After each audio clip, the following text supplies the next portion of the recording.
I have a friend with really high hopes and no ambition. What is that? That's like saying, I'm gonna date Sydney Sweeney and getting up and opening the door to your apartment and being like, she'll find it. This video is about finding your passion, and I find that a lot of the videos about finding your passion just usually end with try the most things, which is absolutely the right answer, but an absolutely shitty answer for somebody who's kind of lost and unmotivated. So how do you motivate people? I don't know. I think it's something you have to do for yourself. I wish there was one thing I could say to kind of flip a switch and to have you be like, that's the thing, but there's no guarantee that I'm gonna do that. So I'm gonna talk about the ways that I found it, and maybe it could help you find. If you don't get up and you don't open the door, Sydney Sweeney's never gonna find your house. I think it's a good plan to watch a lot of stuff. I think watching stuff is kind of low stakes, low effort. Stand-up comedy is kind of like the perfect example, because if you watch somebody do it and they're amazing at it, you're like, oh man, I wish I could do that.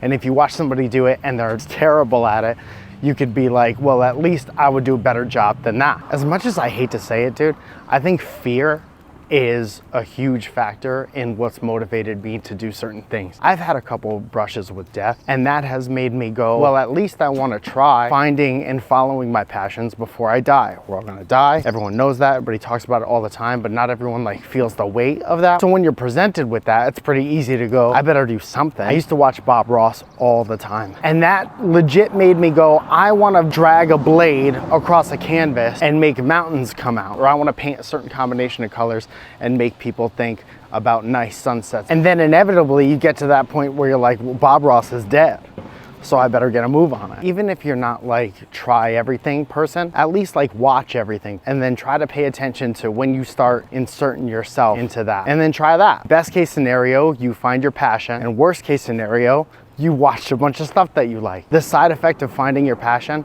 is waking up in the morning being legit excited about what you do. And you can't really beat that. And there's no better way to fight the fear of death than to wake up in the morning excited about what you're gonna do. Even just waking up in the morning is a pretty big fuck you to death. I have this book that I recommend to everyone. It's Rick Rubin's book. I think it's called like The Creative Act or something like that. I would recommend that to everyone. It's the least up its own ass motivational book I've ever read in my life. It just talks about art, and at the beginning of the book, he's like, none of this is proven, none of it could work, but some of it might work, and that's so much better than people being like, you gotta do this or you gotta do that. Anyway.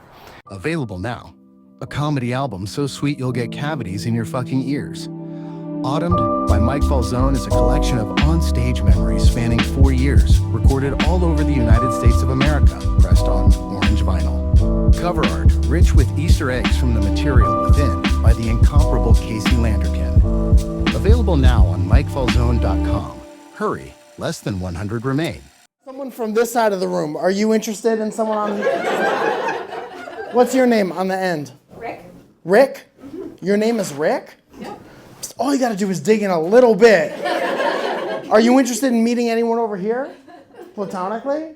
Not particularly. Not particularly. She doesn't think any of you look interesting. I would not have said that so early to be so mean. I don't see looks. I don't recognize. I love that. Rick, what do you do, dude? Social justice. You do social justice? I do. You have so much work to do. Rick, kind of dropping the ball, Rick.